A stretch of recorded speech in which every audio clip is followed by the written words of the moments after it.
이제 이준석 후보도 오늘 권영국 후보에게 오늘 지적을 받은 부분 같이 한번 보시겠습니다. 권영국 후보님께 좀 드리고 싶습니다. 이런 의미에서 민주노동당 같은 경우에는 앞으로 이런 사회 질서를 훼손하는 행위가 발생했을 때 민주당과 마찬가지로 만약 대통령이 되신다면은 옹호하는 스탠스를 취하실 건지 궁금합니다. 예, 질문이 잘못됐습니다. 전작년에 시위가 왜 발생했는지, 동덕여대 여학생들의 시위가 왜 발생했는지 그것을 먼저 물어야 됩니다. 원인이 있고 결과가 있는 것이지 지금 이준석 후보는 결과에 따른 갈등 사항만 이야기하고 있습니다. 과연 그게 문제를 풀 수 있는 길이라고 생각합니까? 그 원인이 무엇인지 그게 말씀해 주시죠. 사회통합이라고 생각하십니까? 그 원인이 무엇인지. 그래서 다른 걸 하나 물어보겠습니다. 지금 농촌에서는 일당 11만 원이 돼도 이주노동자가 없어서 난리입니다. 그럼에도 이준석 후보는 이주노동자에게 차등임금제, 그러니까 최저임금을 다르게 설정하자고 공약했습니다. 이것이 과연 농촌 현실에 맞는 정책입니까? 우리 근로기준법 제6조는 국적에 따른 차별을 금지하고 있습니다. 그리고 외국인 고용법 22조에서도 외국인 노동자 차별을 금지합니다. 알고 계시죠? 1998년 비준한 고용 및 직업상의 차별에 관한 ILO 협약에서도 출신국에 따른 차별을 엄격히 금지하고 있습니다. 지금 공약은 명백한 법 위반일 뿐만 아니라 국제협약 위반입니다. 어떻게 이런 공약을 낼 수 있습니까? 저는 공약 철회해야 된다고 생각하는데 철회해야 된다고 생각합니다. 어떻게 생각하십니까? 답을 드리겠습니다. 자, 결국에는 ILO 컨벤션 111조, ILO 협약 111조를 얘기하시는 것 같은데요. 네. 캐나다 같은 경우에도 1964년도에 이것을 비준한 뒤에 TFWP 프로그램 등을 통해 가지고 외국 노동자에 대해서는 규정을 완화한 사례가 있고요. 그리고 지금 법 얘기하셨는데요. 당연히 법 개정을 상정해서 말씀드리는 거고요.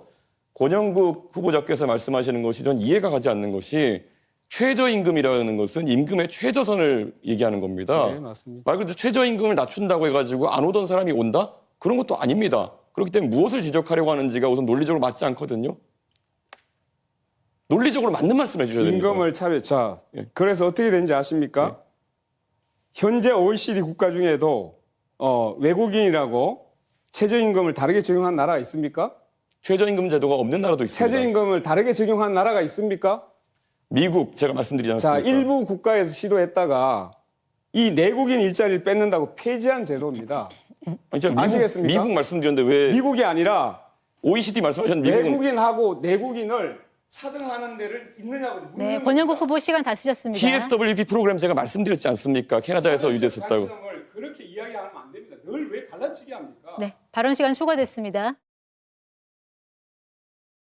자, 사실 권영국 후보가 아까 이준석 후보한테 뭐 잘난 차로 나왔냐 이렇게 얘기도 했는데 지금 TSBW라는 거, TFWP.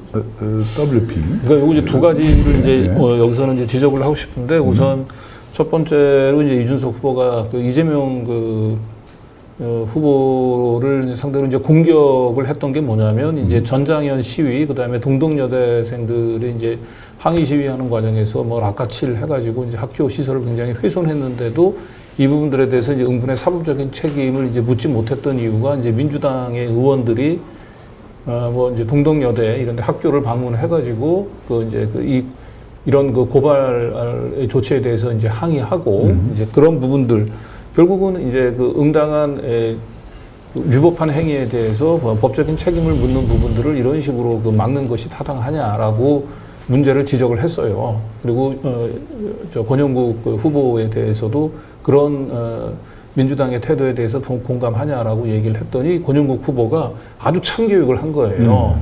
그러니까 그 부분들은 결과가 발생한 것만을 가지고 지금 얘기를 하기 전에 왜 그런 결과가 발생했는지 원인을 먼저 물어봐야 된다라는 지적을 했었죠. 이거는 굉장히 그 인생 선배로서 이준석 후보에 대해서 따끔한 지적을 한 겁니다.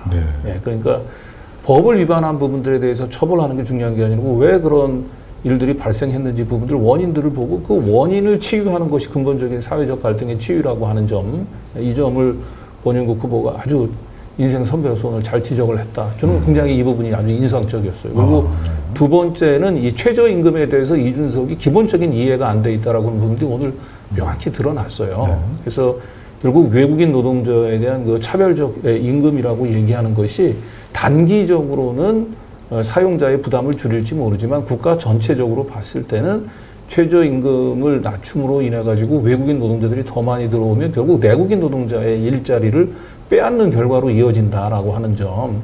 그리고 이런 부분들에 대해서 이준석이 외국인 노동자의 최저임금을 낮추는 부분들은 이미 캐나다에서도 사례가 있었다고 하면서 캐나다에서 일시적으로 도입했었던 제도, 예, 그 부분들을 언급을 했는데 그 제도는 1964년도에 캐나다가 그 제도를 도입했다가 예, 지금 이제 팩트 체크 나오네요. 네. 이게 실패한 제도입니다 한마디로. 네. 네, 했다가 이제 캐나다도 이제 사회적 부작용 그리고 국제적 규약, 노동 규약 이런 것들이 어긋난다는 것을 사회적으로 이게 깨닫고 대표적으로 10년 전에 폐지한 예, 그러니까 뒤집었습니다 이걸. 예, 내국인 기피 직종에 한해서 이제 그 외국인 노동자들을 에 대해서 이제 그 최저임금을 낮추다 보니까 결국은 그 이제 국내 노동자들 일자리를 이제 외국인 노동자가 자꾸 대체해가는 그런 문제가 발생을 한 거죠. 네. 그래서 결국은 2013년도에 동일한 임금을 지급하도록 법이 개정이 됐어요. 저 실패한 제도를 가지고 이준석은 마치 캐나다에서도 사용됐던 굉장히 선진국에서도 흔히 사용할 수 있는 제도다. 외국인에 대한 차별적인 최저임금 제도. 이제 그 주장을 했던 것이고, 미국이라고 하는 나라는 노동에 있어서 후진국입니다. 미국은 우리가 따라가야 될 애가 아니에요. 근데 미국에서는 아예 최저임금 자체가 없다라고 얘기하는데 우리는 최저임금을 없애려고 주장하는 게 아니지 않습니까? 근데 지금 현재 최저임금을 채택하고 있는 이 선진국, OECD 국가에서 이준석이 얘기한 것처럼 외국인에 대해서 차별적인 임금을 적용하는 나라는 없고 이거는 국격에 해당되는 거예요. 예. 사실상 그래서 오늘 이 최저임금과 관련한 얘기, 그 다음에 동덕여대생에 대한 왜 그런 위법한 시위에 대해서 적절하게 법적인 책임을 묻지 못했느냐, 뭐 이런 부분 지적했다가 오늘 아주 제대로 참교육을 오늘 당했던 한순간이었던 것 같습니다. 네.